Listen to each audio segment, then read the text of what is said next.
Hello， 大家好，我是一小点儿。之前的视频我们做了酥皮泡芙，今天我们来做一个更简单的奶油小泡芙，同时总结一下大家做泡芙时常遇到的问题，以及如何能做出成功的泡芙。在制作开始之前，提前预热烤箱到200摄氏度，因为一会儿我们要将面粉一口气直接加入到锅中，所以需要提前过筛准备好。面粉如果不过筛，容易让面糊有小疙瘩。小奶锅中加入牛奶、糖、一点点盐来增加风味儿，无盐黄油。炉灶开小火，将牛奶和黄油慢慢加热到黄油融化。等牛奶像这样完全沸腾冒大泡泡的时候，关火，将锅子从炉灶上拿下来，迅速倒入筛好的低筋面粉。倒面粉的动作一定要离火操作，避免发生危险。然后用刮刀不断搅拌，动作要迅速，让面粉充分被牛奶烫熟。充分烫熟的面团质地很均匀，没有干粉颗粒。把锅子拿回到炉灶上，开小火，用刮刀将面团不断的翻炒，让面粉充分糊化。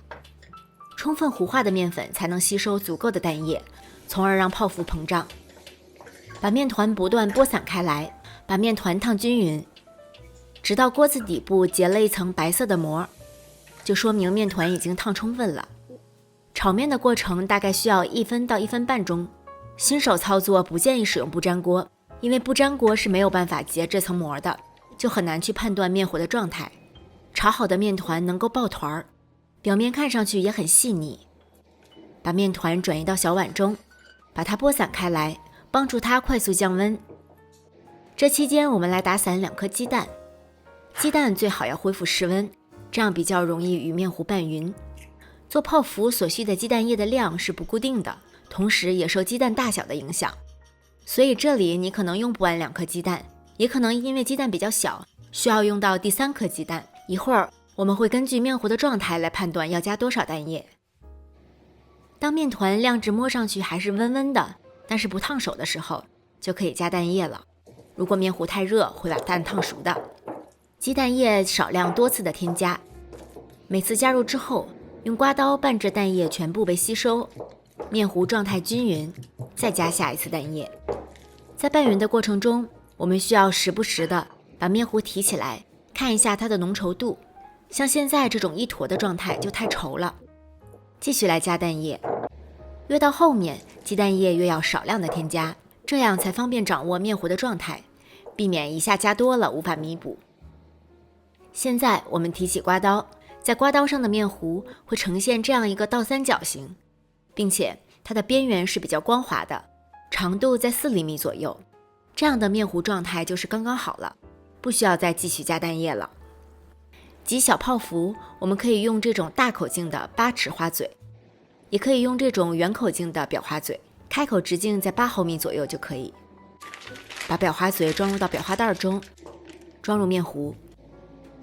烤泡芙的时候，烤盘上要垫烘焙纸，一是不会让泡芙粘在烤盘上，二是它的导热性要比硅胶垫好，不容易出现凹底的情况。用一点面粉掺少许水，调成一个浆糊，找一个矿泉水瓶盖，一般这种瓶盖直径都在2.5到3厘米之间，大小刚刚好，蘸一点浆糊，在烘焙纸上印几个印儿，拿它作为开始的参考，可以避免泡芙挤得太大或者太小。小泡芙挤2.5到3厘米之间是比较合适的，如果挤太大或者大小不均匀，就会出现烤不透、烤不均匀等问题了。裱花嘴离烤盘近一点再挤，然后挤的时候尽量保持高度不动，最后再提上来，让它形成一个自然的花形。用圆嘴的泡芙挤的动作也是一样，要保持不动，这样才能挤得圆润。泡芙和泡芙之间要留充分的距离，最好是一个泡芙大小的间隔。如果彼此之间挨得太近，会影响它们的受热，出炉后容易塌陷。如果有尖儿特别长的这种，可以在手上沾点水，把它按下去一点。将泡芙放入到预热好的烤箱中层，将烤箱下调至190摄氏度，先烤15分钟。等泡芙膨胀起来稳定之后，转170度，再烤12到15分钟定型。这期间不要开烤箱门，避免温度骤降，泡芙塌陷。最后时刻，可以以最快的动作拿出一个泡芙，看看底部是不是已经烤硬了。如果烤硬了，就可以出炉了。将烤好的泡芙转移到网架上晾凉。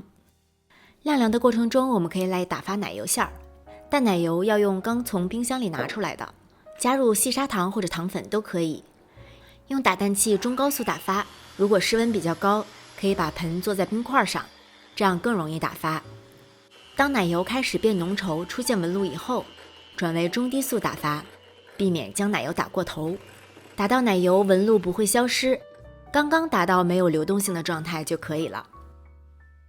装入裱花袋中，裱花袋前面剪一个小小的口，刚能挤出奶油，这样就可以了。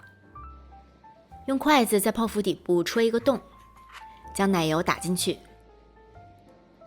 小泡芙的制作难度比酥皮泡芙要小很多，步骤更加简单，一口一个，外壳松脆，奶油馅儿香甜。如果你喜欢软软的泡芙，可以把打好馅儿的泡芙放进冰箱冷藏一会儿，让泡芙表皮吸收奶油馅儿的水分，这样也很好吃哦。最后我们来总结一下大家做泡芙常遇到的问题。首先，泡芙为什么会膨胀形成空心呢？简单一句话就是，蛋液被充分糊化的面粉吸收之后，在高温下产生大量水蒸气，使得泡芙膨胀。这里就有几个重点了：蛋液、充分糊化的面粉、高温。我们通过烫面让面粉中的淀粉充分糊化，这样面粉才能吸收足够的蛋液。所以一定要在牛奶像这样完全沸腾冒大泡泡，而不是冒小泡泡时，关火倒入面粉，这样才能保证液体的温度是够的。同时炒面也要炒充分、炒均匀，才能让面粉充分糊化。其次是蛋液，蛋液加少了，膨胀力不够；而蛋液加太多，泡芙膨胀后太湿太软，面粉组织无法撑起它的结构，就会出现先膨胀后塌陷的情况。所以蛋液的量也要掌握好。最后一条是高温，也就是我们的烤箱温度了。首先要确保在送食物进烤箱之前，烤箱是已经充分预热到设定温度的。至于预热多久，每个烤箱的情况都不相同，所以在这里推荐大家使用烤箱温度计，在预热之前放入烤箱中央，等看到温度计度数达到设定温度，就可以开始烤了。除了充分预热烤箱之外，烤箱温度准确，以及在放入食物之后能保证在一定的高温不掉太多，也是成功的关键。如果你的烤箱实际温度比设定的温度偏低，或者送入食物以后烤箱温度骤降，都没有办法让泡芙成功的膨胀起来。那么如何确保泡芙膨胀以后不塌陷呢？首先是保证在降温之前，泡芙已经充分膨胀定型，这一点温度也是关键。同时在烤制的过程中不要开烤箱门，避免温度骤降。其次是要确保泡芙在出炉之前已经烤干了里面的水分，这样它出炉之后才不会出现凹底塌陷等情况。